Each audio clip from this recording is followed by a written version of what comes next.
They get it themselves on Facebook. Here were some of the themes that the I-Team noticed for those who said they will not get vaccinated. In that group, most said no because they think scientists made the vaccine too quickly and they don't think researchers did enough testing. Others said they were unsure about the long-term side effects and risks. And James, folks are still more than welcome to come in and join our conversation on our Facebook page right now. You can watch parts of my interview you did not see during our whole story with Dr. Woolley. Check that out on WHIO TV Now. Our streaming app is a free download on your Roku, Amazon Fire, Apple TV, and Smart TV.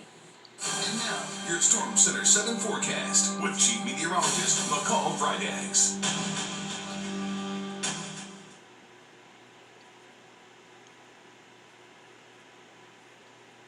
To shovel my driveway. I'm sure I'm not the only one, and unfortunately we do see the chance for more precipitation in the forecast. Just taking a look at some of the snow totals that we saw earlier today, you can see Wilmington picked up over 2.5 inches of snow from last night into the start of today. Dayton and Centerville over an inch. You can see 1.3 in Dayton, an inch and a half in Centerville, inch and a half in Troy, and just around an inch and a half in Beaver Creek. Now we are going to be looking at some drier conditions for the next couple of days before we bring back some precipitation. Well, Doppler 7 radar shows that we are all quiet across the Miami Valley now. Bigger picture view does show that there may be a few flurries that may skim through still tonight, and not going to rule that out for us tomorrow either. But overall, we are going to look at some high pressure that's going to be moving in, and you can see off to our west much clearer skies out in parts of Missouri, Iowa, even as far south as Oklahoma. That is going to make its way in as we head into the upcoming weekend. For now, though, it is a cold night across the Miami Valley. You can see that snowpack on the ground where some of us still have almost up to a foot of snow still left from the snow we had earlier this week.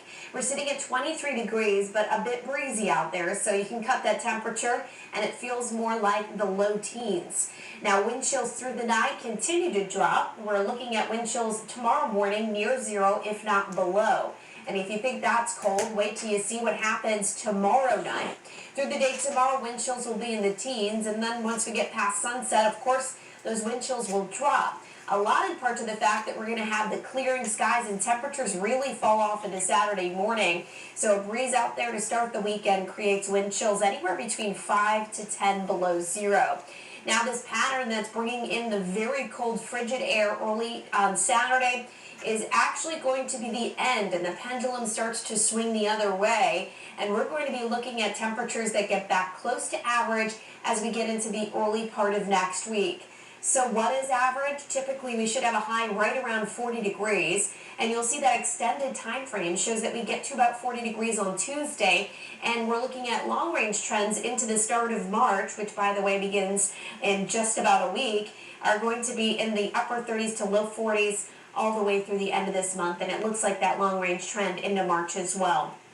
Out the door tomorrow, though, grab the warm jacket, maybe the ice scraper, and got hot coffee as we wake up in those low teens. And as I mentioned, wind chills are going to be near or below zero in spots. Now, our 3-day outlook, we are dry for Friday, with the exception of a few flurries. We'll have some sunshine on Saturday, then clouds move back in as we see that chance for rain and snow developing later on Sunday.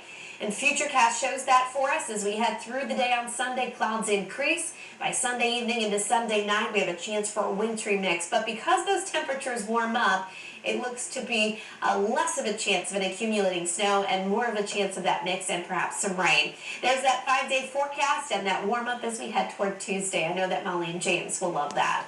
Yes, can't come fast enough, huh, Molly? Yeah, that sounds wonderful. Well, speaking of winter weather, though, for days now, people in Texas have been without power, and temperatures continue to drop. And tonight we hear a woman, what she's been through this week, no heat, no electricity, and at her place, she said despite all that, she's pretty lucky.